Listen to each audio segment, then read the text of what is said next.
नाज़रीन, इस वक्त की बड़ी खबर महाराष्ट्र से है। भीमा कोरेगांव मामले को लेकर ये बड़ी खबर है। 4 अप्रैल को जांच कमीशन के सामने पेश होंगे शरद पवार।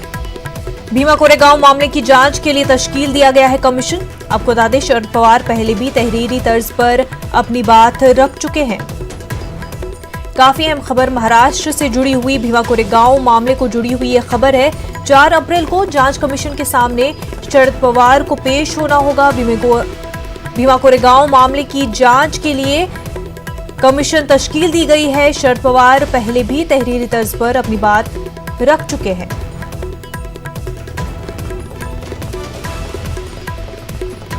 नाज़रीन, काफी अहम खबर भीमा कोरेगांव मामले से जुड़ी हुई। 4 अप्रैल को एनसीपी चीफ शरद पवार को जांच कमीशन के सामने पेश होना होगा। भीमा कोरेगांव मामले को लेकर के ये जांच कमीशन तश्कील दी गई थी। भीमा कोरेगांव की जांच के लिए राज्य सरकार द्वारा एक आयोग का गठन किया गया था और आयोग के समक्ष विवेक विचार मंच के सागर शिंदे नाम के व्यक्ति ने पवार साहब को वहाँ पर बुलाया जाए, उनकी ज़बानी ली जाए, इस तरह की मांग की थी। आयोग ने पवार साहब से पूछा था कि आप हमारे सामने कब उपलब्ध हो सकते हैं, आपको जो समय उचित होगा उसकी जानकारी दीजिए। पवार साहब ने स्वयं 4 अप्रैल दोपहर के बाद स्वयं इच्छा जाहिर की थी कि वे इस तारीख को आ सकते हैं और 4 तारीख जानकारी देने के बाद आयोग ने 4 अप्रैल दोपहर में पवार साहब को सम्मन देकर बुलाया है। पवार साहब आयोग के समक्ष जाएंगे और जो जानकारी देनी है, भूमिका रखनी है, वो आयोग के सामने रखेंगे। हमारे साथ इस वक्त हमारे नुमाइंदे अमित जुड़ चुके हैं। अमित, आपसे जानना चाहेंगे, Bhima Koregaon caste violence case जो महाराष्ट्र में पेश आया उसको लेकर के एनसीपी चीफ शरद पवार को इंक्वायरी कमीशन ने बुलाया है। मजीद इस पर क्या कुछ मेजर इनपुट्स मिल पा रहे हैं? सामाजिक संस्था है विवेक विचार मंच, उन्होंने जो है जांच आयोग को एक अनुरोध पत्र देते हुए कहा था कि 18 फरवरी को शरद पवार ने अपनी प्रेस कॉन्फ्रेंस में भीमा कोरेगांव की हिंसा को लेकर तमाम बातें कही थी। इस दौरान उन्होंने पुणे के पुलिस कमिश्नर की कार्यप्रणाली पर भी सवालिया निशान जो है खड़ा किया था। तो ऐसे में इन तमाम विषयों पर पवार से पूछताछ की आवश्यकता है। उसके बाद जो है अब जाके जो है जांच आयोग ने सम्मन भेजा है और 4 तारीख को जो है शरद पवार जो है आयोग के सामने जो है उपस्थित होंगे।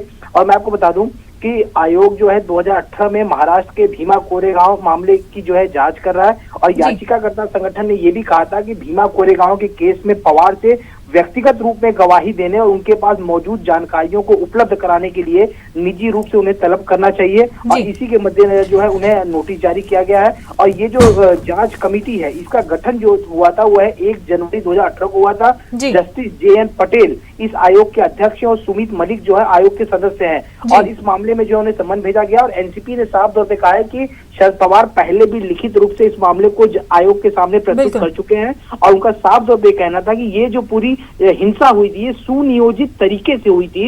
इस मामले में पूर्व मुख्यमंत्री फडणवीस से भी पूछताछ करना चाहती आयोग, उनसे भी बातचीत की गई थी, लेकिन फडणवीस से अभी तक मौखिक या लिखित रूप में जो है किसी भी प्रकार का जवाब नहीं दिया। लेकिन शरद पवार 4 तारीख को जरूर पेश होंगे और अपनी बातें जो है वो आयोग के सामने रखेंगे।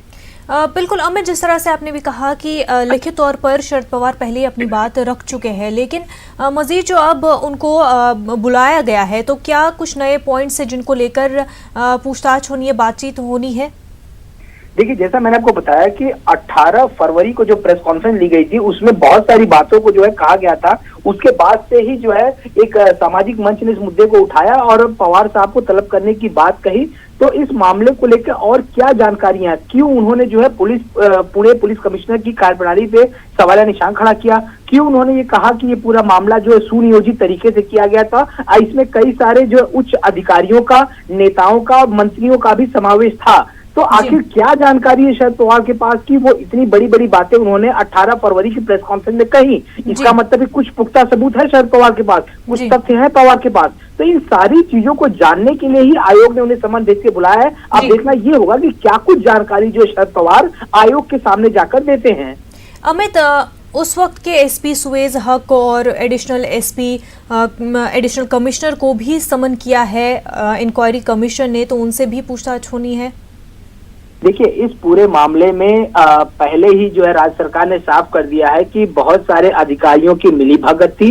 उन्होंने जो जांच रिपोर्ट बनाई थी वो गलत रिपोर्ट बनाई थी और गलत तरीके से गलत लोगों को इसमें फंसाया गया है। तो उस समय के जितने अधिकारी थे उनसे लगातार पूछताछ की जा रही है और आगे भी अधिकारियों से पूछताछ होगी। गृह मंत्री ने पहले भी साफ कर दिया था कि देवेंद्र फडणवीस भी अगर आयोग चाहेगा तो उनसे पूछताछ होगी। सूत्र हमारे ये बता रहे हैं कि आयोग ने फडणवीस से भी संपर्क किया था, लेकिन फडणवीस ने अभी तक जो है लिखित या मौखिक रूप में कोई भी जवाब आयोग को नहीं दिया है। तो निश्चित रूप से हम ये कह सकते हैं कि आने वाले दिनों में जो है जो पूर्व विधायक हैं, पूर्व मंत्री हैं या जो अधिकारी हैं जो उच्च स्तर पे बैठे हुए हैं जिन्होंने इस पूरे मामले की जांच की थी, इनमें से बहुत सारे लोगों से जो है आयोग इस मामले की पूछताछ जरूर करेगा। क्योंकि राज्य सरकार जो महाविकास अघाड़ी बनी है यहाँ पे कांग्रेस, एनसीपी और शिवसेना की, इनका साफ तौर पे कहना है कि इस पूरे मामले की जांच होनी चाहिए क्योंकि ये पूरी हिंसा जो है वो सुनियोजित तरीके से हुई थी। बिल्कुल अमित, बेहद शुक्रिया तमाम तफसीलात के लिए।